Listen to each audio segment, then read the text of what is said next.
Hello, everyone, and this is another of my solo episodes of Games in Education. And today I want to talk about what an RPG is, or a role playing game. I realize so many of you are teachers, you might not have played them, you might have only heard of them in certain ways. So I wanted to go into what a role playing game is because a lot of them happen in our show. We talk about them a lot and how they can help in education. So, at the basics of what a role playing game is, it's imagination and pretend. It is playing a character other than yourself.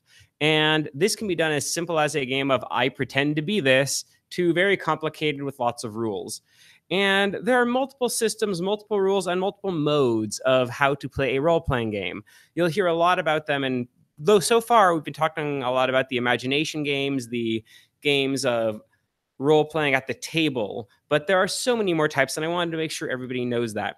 Because as long as you're taking on the role of another character, in essence, it is a role playing game. There are video games about role playing, board games about role playing. There are the tabletop roll the dice, Dungeons and Dragons type of games. There are things called LARPs, which are live action role plays where people dress up in costumes and they really role play the roles and they are completely immersed in it.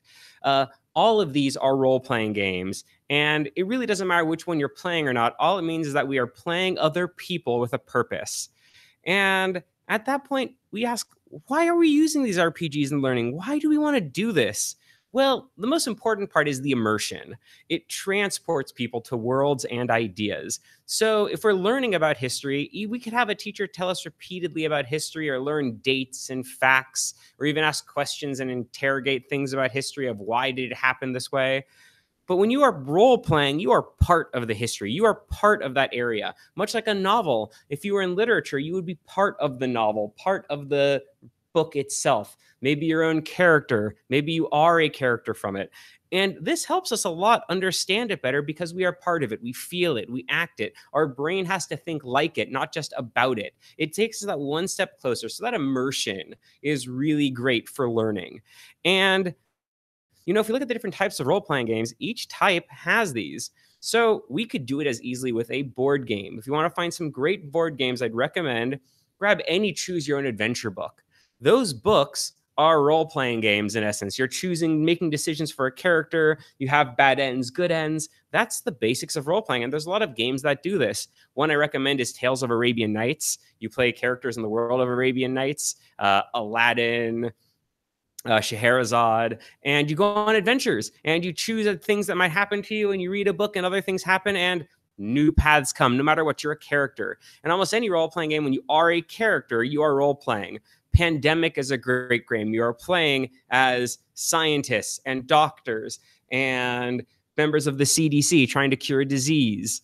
So if you're playing these games, that is role-playing. You are pretending you are somebody else in a board game on a board on a table.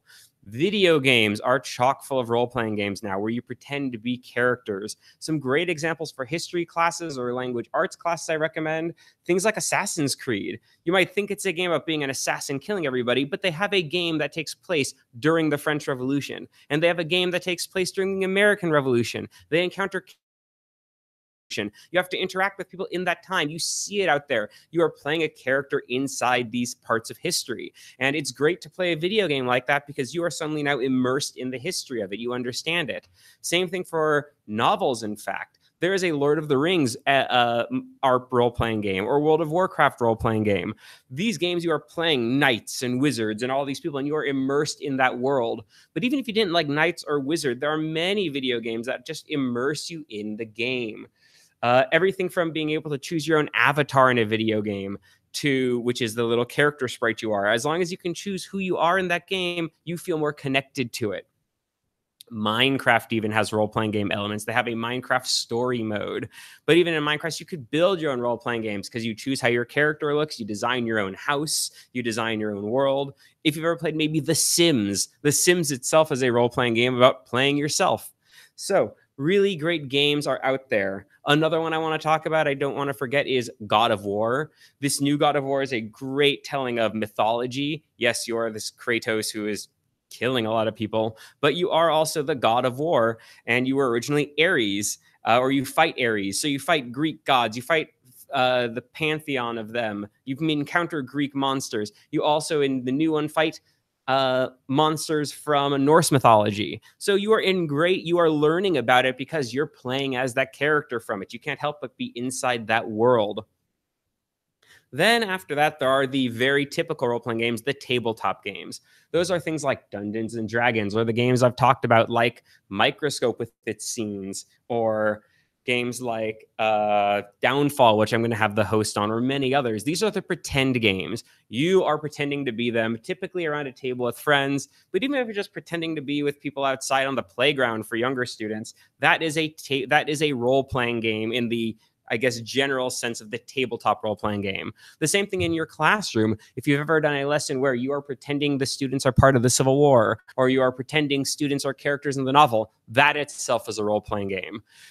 And those are its own type of role-playing game we talk about. In the worlds that we talk about, there are a lot of systems for it because we like to have rules for it, because you could also play without rules. But if you play without rules, then it kind of is like who wins, who makes decisions. So we had rules, and we typically use dice for those. So you hear a lot of dice or card mechanics or whatever it is to determine a winner. Some even use rock, paper, scissors. But that is a tabletop role-playing game, big categorized by Dungeons and Dragons. But I don't want you to think that's the end-all be-all. There are so many great role-playing games out there.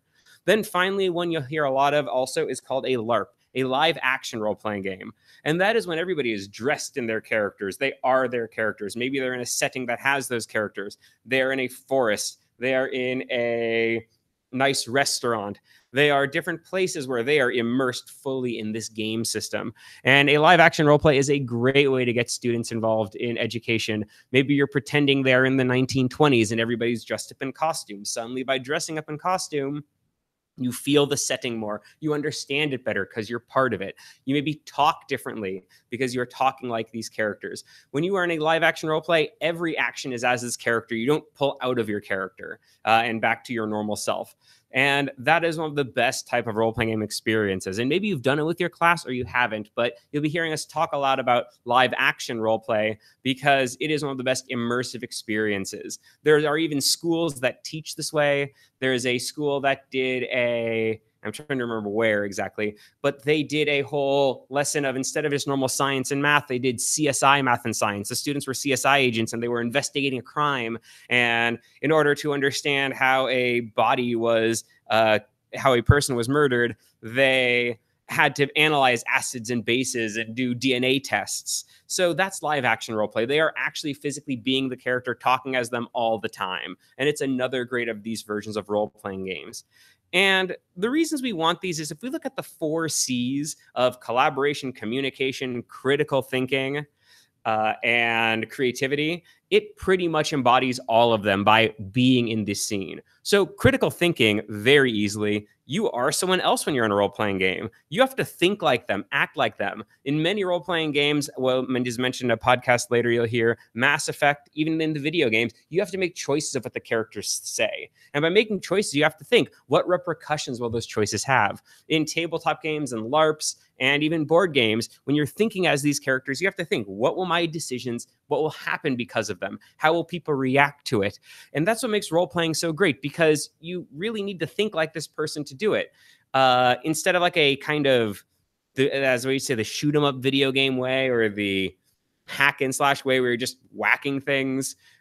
These games, these have consequences. Your talking has consequences. And that's what makes it a great role-playing experience. So that critical thinking is always because I do what I do.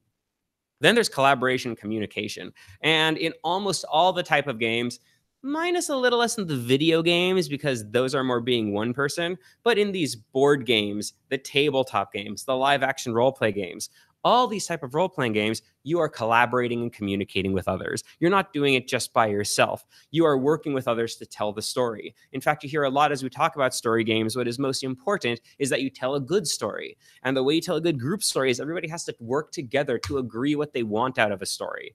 So you are collaborating by thinking how we have to all work together to do this. Many times in order to survive in these games, you have to collaborate. When you listen to the interview with Joshua Archer, you'll hear a lot about how collaboration is super important in games. But more importantly is communication. You have to talk to others. And you have to talk to others as someone other than yourself. You typically have to talk to them as you are a character.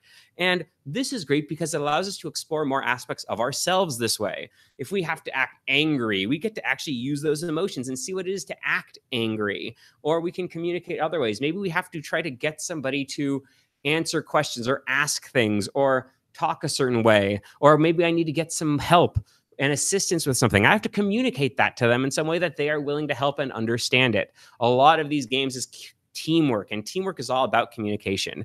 And if we want students to get more comfortable talking out loud and talking with others, making presentations, what better way than with a small group of people where everybody understands the rules and they want to play different characters? It allows us to explore more aspects of ourselves, more aspects of how we want to act in the world. And the communication is just a plethora of great tools by doing this role-playing game.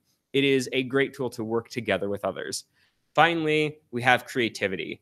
And wow, I mean, the creativity is everywhere in this. If it's a live action role play game, what am I going to wear? How should I dress? What should I do? I need to design a name for myself. I need to think of a new way to act. I need to choose what skills I'm good at. I need to choose what skills I may be bad at.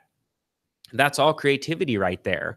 And if it's not even those, let's take even video games. You get creative with them. You create your avatars in many video games. What do I want to look like? How do I want to equip myself? What would this do differently if I chose this set of items and this set of skills versus this set? It's all about creativity in these games. And then what could I do by doing these things? So if I'm working with a group of people, how can our actions work together to make something great happen? A lot of these games, they encourage synergizing with each other and teaming up and working together. So maybe I investigate something, but because I investigate, I find a clue, and that clue leads another player to have a great idea about something. So they start making something that's better. And now we have more bonuses in the game to affect another part of the game. So we keep creating more and more and more because we are always thinking how we can work together.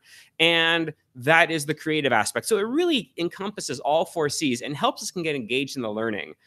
And that's what a role-playing game is. So if you ever played pretend when you were a kid, or you want to play pretend again now, that's what a role-playing game is. And I encourage you to do this with your students. I encourage you to do it with everybody you know, because the more we really immerse ourselves in these worlds, the more we learn and understand how they work. And that's role-playing game at its core. So if you have any questions about role-playing game, you know my information. You can email me, and I'd love to talk more about the subject.